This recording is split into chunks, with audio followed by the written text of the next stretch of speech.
महाराष्ट्रातल्या जनतेने दाखवून दिलेलं आहे जागा, तुमची तुम्हाला बोलत नाही, जागा दाखवून दिलेली आहे. आता ही एकदम अशी होत चालली आहे, अगदी इकडे आता इकडे बाहेर पडतील तिकडे. आणि त्यामुळे मी आपल्याला सांगतो, अध्यक्ष महोदयांचा निर्णय अंतिम असतो. अध्यक्ष महोदयांचा निर्णय चुकीचा, अरे तुम्हाला काय बोलायचा अधिकार आहे? अध्यक्ष महोदय म्हणजे नियमाने हे सभागृह चालतं, हे सभागृह सार्वभौम आहे, याचं पावित्र्य राखणं आपलं काम आहे. त्यामुळे आम्ही सगळे काय सर्व 19 ते 22 काय होतं तुम्ही लक्षात, तुम्ही होते ना जयंतराव? 19 ते 22 काय परिस्थिती होती?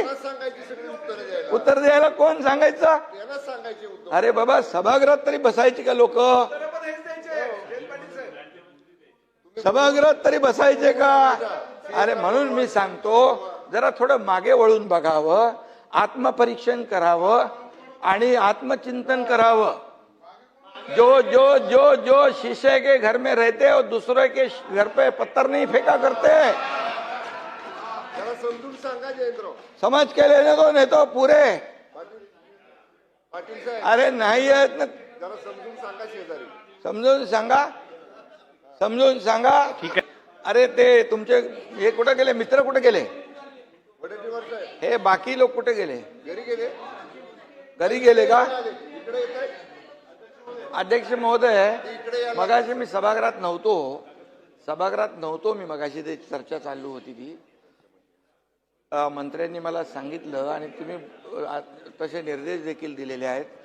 मला एवढंच सांगायचं आहे की सभागृहाचं कामकाज जे आहे तुमच्या अध्यक्षतेखाली चालतं. आज मी त्यांना सांगू इच्छितो की काल जो एक जोर का झटका धीरे से लगा है, त्यामुळे त्यांचं मानसिक संतुलन बिघडलेलं आहे. आणि दुसरी गोष्ट, मानसिक संतुलन बिघडलंय आणि त्यामुळे आता आणखी झटके लागणार आहेत. अध्यक्ष महोदय, तुम्ही सभागृहाचं कामकाज नियमानुसार चालवता आणि आजपर्यंत तुम्ही दिलेले निर्देश आणि तुमच्या अध्यक्षतेखाली या सगळ्या विरोधी पक्षाला देखील त्यांचे मांडण्यासाठी, प्रश्न मांडण्यासाठी जो काही वेळ देता, तो आतापर्यंत कधी विजयभाऊ दिला होता का? आणि दुसरी गोष्ट, राज्यमंत्री असतात, एखाद्या प्रश्नाला, एखाद्या लक्षवेधीला अतिशय व्यवस्थित न्याय मिळाला पाहिजे. म्हणून तुम्ही हे जे काय कामाचं वाटप तुमच्या अध्यक्षतेखाली झालेलं आहे आणि ज्या ज्या वेळेस राज्यमंत्री जेव्हा प्रश्नाचं उत्तर द्यायला कधी त्याच्याकडून अधिक कमी जादा माहिती मिळते, त्यावेळेस स्वतः मंत्री असतात, मी स्वतः येतो, मुख्यमंत्री स्वतः येऊन उत्तर देतात. आणि त्यामुळे हे कलेक्टिव्ह आमची रिस्पॉन्सिबिलिटी आहे, जबाबदारी आहे. त्यामुळे काय आहे, आता काय झालंय, त्यांच्याकडे मुद्दे नाही आहे, ते डेस्परेट झालेले आहेत, फ्रस्ट्रेट झालेले आहेत आणि आता त्यांचं मानसिक संतुलन बिघडलेलं आहे. त्यामुळे आता ते नाही आहेत. नाही तर मी बोललो असतो, कोण होता असं तू, काय झाला असं तू, अरे वेड्या असा वाया गेला असं तू, अरे काय. त्यामुळे अध्यक्ष महोदय, त्यांना जे जे काही प्रश्नांचे उत्तर पाहिजे त्यासाठी सभागृहात थांबले पाहिजेत आणि म्हणून प्रत्येक प्रश्नाचं उत्तर द्यायला सरकार समर्थ आहे. बिलकुल आम्ही समर्थ आहोत. प्रश्न मांडण्याची जबाबदारी जी आहे ती त्यांनी पार पाडली पाहिजे. नुसतं स्टंटगिरी करून येऊन इथे काहीतरी बडबड करून जायचं आणि सभागृहाचा वेळ वाया घालवायचा. आणि म्हणून मी आपल्याला सांगतो, विजय भाऊ तुम्ही समजदार आहे, ते जयंतराव, नाना भाऊ, ते तुम्ही बी त्यांच्या नादाला लागले, काय पोराटोरांच्या नादाला लागतात असं काय. त्यामुळे अध्यक्ष महोदय, पूर्णपणे या ठिकाणी सभागृहामध्ये विरोधी पक्ष जे जे काही या शेतकऱ्यांचे प्रश्न मांडा, या महाराष्ट्रातल्या जनतेचे प्रश्न मांडा, जिथे शेतकऱ्यांच्या अडचणी आहेत ते प्रश्न मांडा, त्याला उत्तर द्यायला आम्ही लोक खंबीर आहोत. सरकार खंबीर आहे. प्रत्येक याला पैसे शेतकऱ्यांना आतापर्यंत, नाना भाऊ, आतापर्यंतच्या इतिहासामध्ये, मी 2.5 वर्ष मुख्यमंत्री होतो, आता देवेंद्रजी काम करता, आतापर्यंतच्या इतिहासात 45,000 कोटी रुपये शेतकऱ्यांना देण्याचं काम केलंय. 15,000 रुपये नुकसान भरपाई त्यानंतर तुम्हाला सांगतो, पहिलं तुमच्या काळामध्ये एनडीआरएफच्या निकषाने पैसे देत होते. आम्ही एनडीआरएफच्या दुप्पट केलं. 2 हेक्टरचं 3 हेक्टर केलं. सततच्या पावसाचं नुकसान मिळत नव्हतं ते दिलं. अरे बाबा, गोगलगाईनी केलेलं नुकसान पण मिळत नव्हतं तेही चालू केलं आम्ही.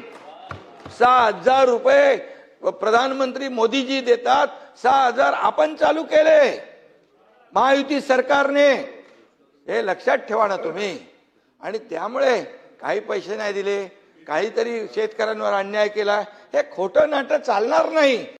आज आम्ही हाऊसमधून वॉकआउट केलेला आहे, बहिष्कार टाकलेला आहे याचसाठी, कारण आपण पाहिलं असेल एक नवीन प्रथा मिंदे सरकारच्या वेळेपासून सुरू झालेली आहे. ज्या मंत्र्यांना, जे आता आधी घटनाबाह्य मुख्यमंत्री होते, आता फोडाफोड मंत्री आहेत, उपमुख्यमंत्री म्हणून, एवढे अकार्यक्षम आहेत की बाहेर सगळे त्यांना रात्रीचे खेळ, बाकीचे सगळे खेळ जमतात, पण साधं हाऊसमध्ये बसून स्वतःच्या खात्याचा अभ्यास करून उत्तर देता येत नाही. त्यांच्या खात्यांचं नेहमी वाटप होतो. राज्यमंत्री असताना देखील इतर मंत्र्यांना त्यांचा खात्याचा वाटप केलं जातो आणि ठराविक अधिवेशन मंत्री हे नेमले जातात. मुळात प्रश्न हाच आहे की एका बाजूला आपण पाहत असाल मुख्यमंत्री महोदय स्वतः हाऊसमध्ये बसून उत्तरं देतात, इतर मंत्री देखील हाऊसमध्ये बसून उत्तरं देतात, अनेक वेळा त्यांची कोंडी देखील होते. आम्ही प्रश्न तसे विचारत असतो, जनतेचे प्रश्न विचारत असतो, पण हे सगळं झालं तरी उत्तर द्यायला ते तिथे बसलेले असतात.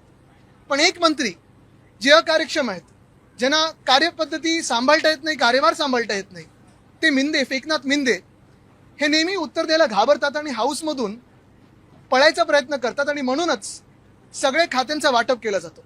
आज आम्ही आक्षेप घेतल्यानंतर पुन्हा एकदा जे अध्यक्ष आहेत राहुल नार्वेकरजी यांच्याकडून उत्तर तर 2019ला असं झालं, 2020ला असं झालं. हे खोटं आहे. कधीही 2020 मध्ये असं झालं नाही, 2019ला असं झालं नाही. कुठच्याही मंत्र्यांनी किंवा मुख्यमंत्र्यांनी असा पळवाट काढला नव्हता. आमचे जिथे जिथे राज्यमंत्री होते, कधी कधी त्यांनी उत्तर दिली, कधी कधी आम्ही उत्तर दिली, पण जबाबदारी पूर्ण स्वीकारून प्रत्येक प्रश्नाचं उत्तर हे आम्ही दिलेलं आहे. त्यावेळी पूर्ण रेकॉर्ड काढा. आणि म्हणून आमची हरकत दोन्ही गोष्टीला आहे. पहिली हरकत ह्या गोष्टीला आहे की जे अकार्यक्षम उपमुख्यमंत्री आहेत, जे सगळे बाकीचे बाहेर खेळ खेळत असतात, पैशाचे खेळ खेळत असतात, त्यांनी स्वतःची खात्याची जबाबदारी घेऊन जी खाती त्यांनी घेतलेली आहेत, मागून घेतली आहेत, हट्ट करून घेतली आहेत, रडून घेतली आहेत, ही खाती त्यांनी त्याची जबाबदारी घेऊन त्याचं उत्तर द्यावं. हाऊसमध्ये आम्ही जे प्रश्न विचारतो ते काय आमचे पर्सनल प्रश्न नसतात, हे आम्ही जनतेचे प्रश्न विचारतो, महाराष्ट्राच्या जनतेचे प्रश्न विचारतो.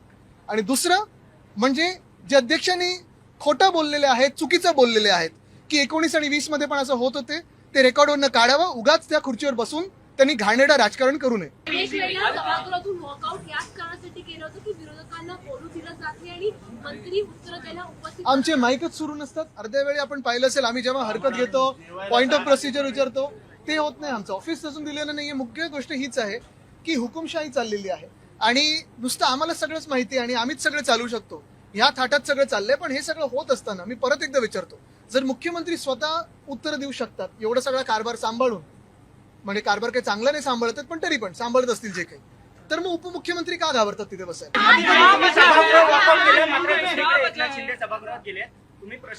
अरे मी होतो तेव्हा तिथे, मला वाटतं जेव्हा पळाले होते ना ते ठीक आहे, त्यांना टाचणी केली होती, जाऊ देते ना, स्वतः उत्तर देत नाही.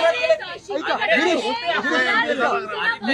गिरीश समोर या, म्हणजे कॅमेरा वकील.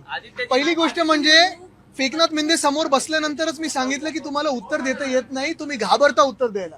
दुसरी गोष्ट म्हणजे त्यांनी जर उत्तर द्यायची हिंमत असेल त्यांच्यात, तर चला पूर्ण एक दिवस ठेवा, सगळ्या त्यांच्या खात्यांची आम्ही प्रश्न विचारतो, त्यांना उत्तर देऊ द्या. पण अजून एक आहे, एकनाथ मिंदेना वाटतं त्यांना उत्तर द्यायचे, ते ज्या पक्षाचे गुलाम आहेत ना, भाजप, त्यांनाच उत्तर देत असतात. महाराष्ट्राच्या जनतेला त्यांना उत्तर द्यायचे नसते. मराठी उद्यम शिवसेना शिंदे गट नाही, मिंदे गटच आहे. चोरांचा गटाला शिवसेनेचं नाव दिलं.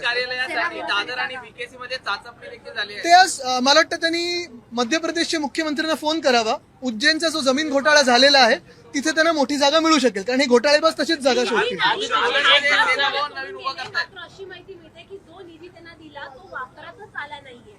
आपण काल बघितलं असाल, अनेक चॅनल्सनी दाखवलं आणि आज देखील सगळ्या सोशल मीडियावर आहे की जे हे पैशाला विकले गेलेले खासदार होते, विकाऊ खासदार होते, जे 6, जे उद्धव बाळासाहेब ठाकरे यांच्या चेहऱ्यावर निवडून आले, मग एकनाथ मिंदेंनी पैसे टाकले, नाचायला लागले आणि तिथे उडी मारत गेले, हे असे जे 6 विकाऊ लोक होते, ह्या 6 विकाऊ लोकांनी स्वतःचा निधीचा जो काही खर्च करायचा असतो किंवा मागणी पण करायची असते, फंड रिझर्व्ह करायला लागतो, हा फंड रिझर्व्ह पण केला नव्हता. म्हणजे निधी मिळाले, कोणाला 14 कोटी पण खर्च झालाय 25 लाख, कोणाला मिळाले 18 कोटी पण झालाय 1.5 कोटी खर्च. हे सगळे खोटारडेपणा त्यांचा हा आपल्या मीडियाच्या माध्यमातून लोकांसमोर आलेला आहे. तो निधी जो मागत होते तो वैयक्तिक निधी मागत होते, पक्षासाठी किंवा जनतेसाठी मागत नव्हते.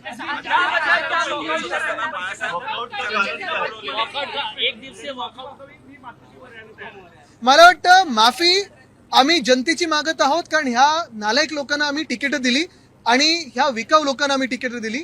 हे जिंकून आले ते उद्धव बाळासाहेब ठाकरे पक्षाच्या चेहऱ्यावर, उद्धव बाळासाहेब ठाकरेंच्या चेहऱ्यावर आणि भाजपच्या विरोधात. मी अजूनही त्यांना आज पण चॅलेंज देतोय, जो काही त्यांना निधी मिंदेंकडून मिळाला असेल त्यांनी तो सगळ्या निधीचा वापर करावा आणि भाजपच्या चेहऱ्यावर पुन्हा एकदा निवडणूक तिथूनच लढवून दाखवावी प्रत्येक 6च्या 6 जणांनी.